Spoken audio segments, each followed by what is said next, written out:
संपला आहे. आज सल्लागार समितीची बैठक झाली. काय बैठकीत तुम्ही आठवणी दिल्या, काय मागणी? कामकाज सल्लागार समितीमध्ये फक्त 2 आठवड्याचं अधिवेशन करण्याचा सरकारचा इरादा स्पष्ट दिसतो आणि अधिवेशनाची सुरुवातच गुरुवारी शोकप्रस्तावाने करायची आणि शुक्रवारी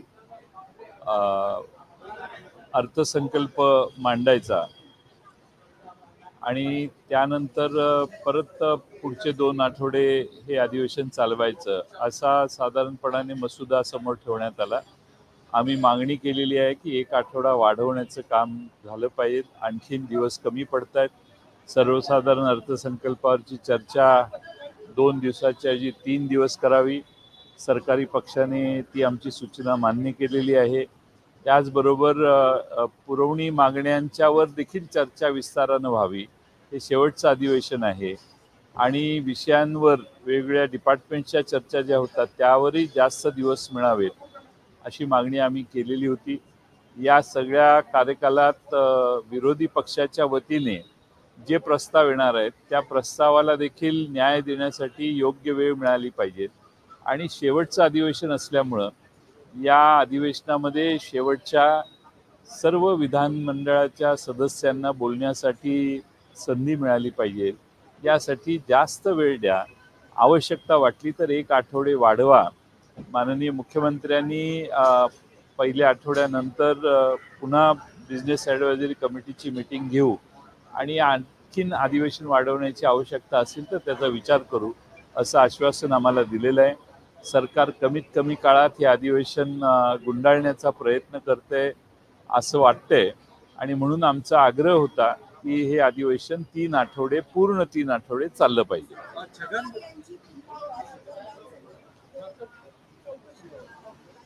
अशी व्हावी अशी याच्या बाबतीत अण्णा हजारे थेट कोर्टात धाव घेत आहेत. अण्णा हजारे कुठेतरी पुन्हा एकदा भ्रष्टाचाराच्या विरोधात ज्या पद्धतीने भूमिका घेत आहेत, तुम्ही कसं बघता? अजित पवार सत्तेत सुद्धा आहे. नाही, असं आहे की अण्णा हजारे बराच काळ काही कुणावरच बोलत नव्हते. मागच्या 10 वर्ष अण्णा हजारेंनी मौन स्वीकारल्यासारखं जवळपास झालेलं होतं. असं अचानकपणाने अण्णा हजारे बोलायला लागलेत हे एक म्हणजे आश्चर्य आहे म्हणायला हरकत नाही आणि तेही नेमके अजित पवारांच्यावरच का बोलतायत, त्यांचा म्हणजे कशामुळं ते बोलतायत याचा शोध आता अजित पवारांच्या बरोबर असणाऱ्या त्यांच्या सहकार्याने घ्यावा. मी त्यावर काही बोलणार नाही. जी योग्य मागणी असेल ती योग्य आहेच. त्यात अण्णा हजारेंनी काय मागणी केली आहे मला माहीत नाही. पण राज्य सहकारी बँकेच्या भ्रष्टाचाराबद्दल जर ते बोलत असतील तर मला वाटतं की त्यात काही विशेष आतापर्यंत सापडलेलं नाही. कशाकडे? घोटाळ्याकडे त्यात बऱ्याच वेळेला चौकशा या झालेल्या आहेत आणि तो विषय चावून त्याचा बराच हे झालेला आहे. आता नव्यानं आणखीन काही कागदोपत्री काही विशेष निघणार आहे किंवा नाही हे आता मागणी करणाऱ्यांनाच माहिती. सर, छगन भुजबळ सातत्यानं नाराजी व्यक्त करतायत. ज्या पद्धतीने त्यांनी सांगितले की माझा अपमान झाला म्हणून मी लोकसभेच्या उमेदवारीपासून माघारी घेतली. राज्यसभेच्या बाबतीत माझी इच्छा होती पण ती मला मिळालेली नाही असं म्हणताय. दुसरीकडे महायुतीतले घटक पक्ष त्यांना असं म्हणतायत की एकदाचा छगन भुजबळांचा जो काही प्रश्न असेल तो संपवावा, कारण का त्यांची नाराजी हा संशोधनाचा विषय झाला. नाही, आता तो त्यांच्या अंतर्गत प्रश्न आहे. त्यांच्या पक्षात त्यांचे नेते त्यांच्या बाबतीत काय ठरवतात यावर सगळ्या गोष्टी अवलंबून आहेत. ते ज्या पक्षात काम करतायत त्या पक्षाचा तो अंतर्गत विषय आहे. त्यांना न्याय द्यायचा किंवा नाही आणि कुठे द्यायचा हे त्यांचे श्रेष्ठी ठरवतील.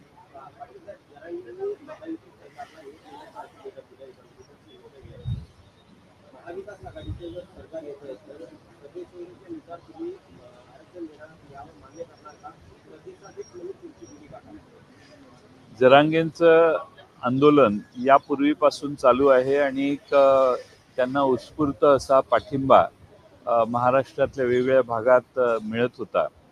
मधल्या काळात जरांगेंनी आंदोलन थांबवलं, सरकारला मुदत दिली.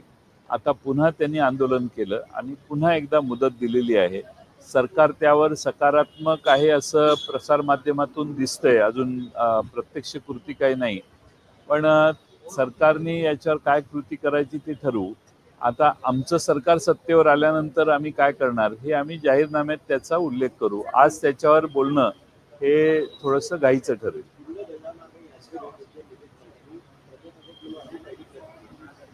मला माहित नाही त्यांनी भेट घेतली किंवा नाही. मी बघितल्यावर त्यावर बोलेन. सर, मराठवाड्यामध्ये वर्षभरामध्ये 350 शेतकऱ्यांच्या शेतामध्ये शॉक लागून जीव गेलेला आहे. महाराष्ट्रामध्ये बऱ्याच भागामध्ये जीर्ण झालेल्या MSCBच्या ज्या लाईन्स आहेत टॉवरवरून जाणाऱ्या, त्या काही ठिकाणी 50 वर्ष, 40 वर्ष, 80 वर्ष, 45 वर्ष, 30 वर्ष जुन्या आहेत. आणि MSCB ही या जुन्या लाईन्स बदलण्याची आवश्यकता असताना देखील या प्रश्नाकडे दुर्लक्ष करते. एका बाजूने ग्राहकाकडून प्रचंड मोठे दर बिल वाढवून घ्यायला लागली आहेत. MSCBची महाराष्ट्रात वीज दर वाढ झालेली आहे, ती अतिशय गंभीर आहे. या निवडणुकांमुळे कुणाचं त्याकडे लक्ष गेलं नाही आणि महाराष्ट्रातल्या शेतकऱ्यांना पाणीपट्टी देखील या सरकारने वाढवलेली आहे. विजेचे दर वाढवलेले आहेत, पाणीपट्टी देखील वाढवलेली आहे. याच्यावर महाराष्ट्रात विधानसभेत देखील आम्ही आवाज उठवणारच आहोत. पण या जीर्ण झालेल्या लाईन्स न बदलल्यामुळे अनेक ठिकाणी अपघात झाले. आपण आता सांगितलं त्याप्रमाणे 300 जणांचा मृत्यू झाला आणि हे बऱ्याच ठिकाणी, मराठवाड्यातच नाही बऱ्याच ठिकाणी होतंय. त्यामुळं मला असं वाटतंय की MSCBने 30 वर्षानंतर जुन्या असणाऱ्या ज्या लाईन्स आहेत त्या तपासल्या पाहिजेत, त्याच्यावर विजिलन्स ठेवलं पाहिजे आणि आवश्यकता असतील तिथे लाईन बदलून नवे आणले पाहिजेत.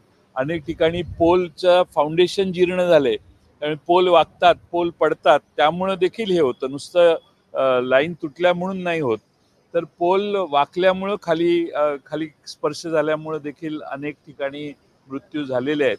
त्यामुळं MSCBने आपल्या महाराष्ट्रामध्ये सर्व भागात अधिकार दिले पाहिजेत रिजनल हेड्सना, की त्यांच्या रिजनमध्ये जिथं जिथं जुन्या तारा आणि जुने खांब असतील ते बदलण्याचा अधिकार देण्याचं मुक्त अर्थ.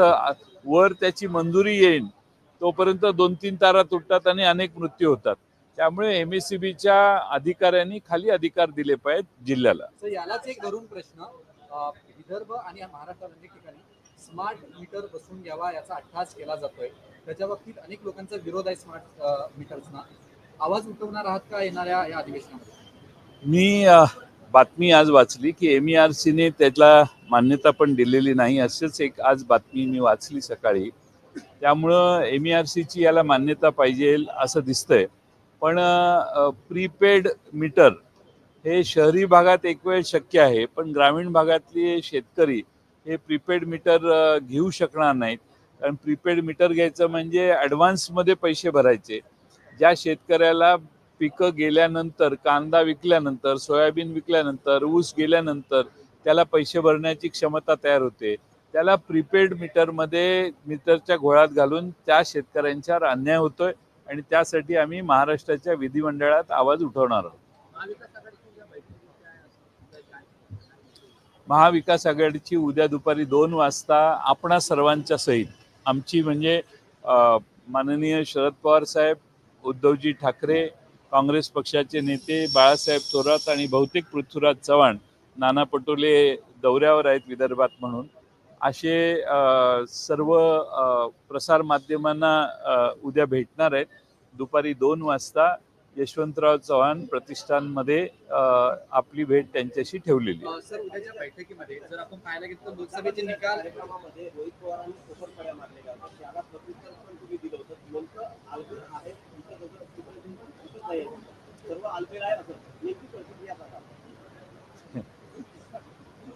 मी काय जाहीर केलं की कुणी जाहीरपणे बोलू नये. जे मी जाहीर केलं ते मलाही लागू आहे. त्यामुळे याच्यावर कुणीच बोलायचं नाही आणि सगळं आलबेल आहे. सर, उद्याच्या बैठकीमध्ये पद्धतीनं महाविकास आघाडीला जे यश मिळालं आहे यामध्ये महाविकास आघाडीचे जे आमदार आहेत 21 आमदारांच्या मतदारसंघांमध्ये लीड जे आहे हे भाजपच्या उमेदवारांना मिळालेलं आहे. याबाबतीत काही चर्चा होणार आहे? नक्की चर्चा होईल. जो तो पक्ष महाविकास आघाडीतला जो आहे तो आपल्या आमदारांचा परफॉर्मन्सच्या बद्दल आढावा घेईल आणि त्यात सुधारणा करण्याचा प्रयत्न करेल. झालं?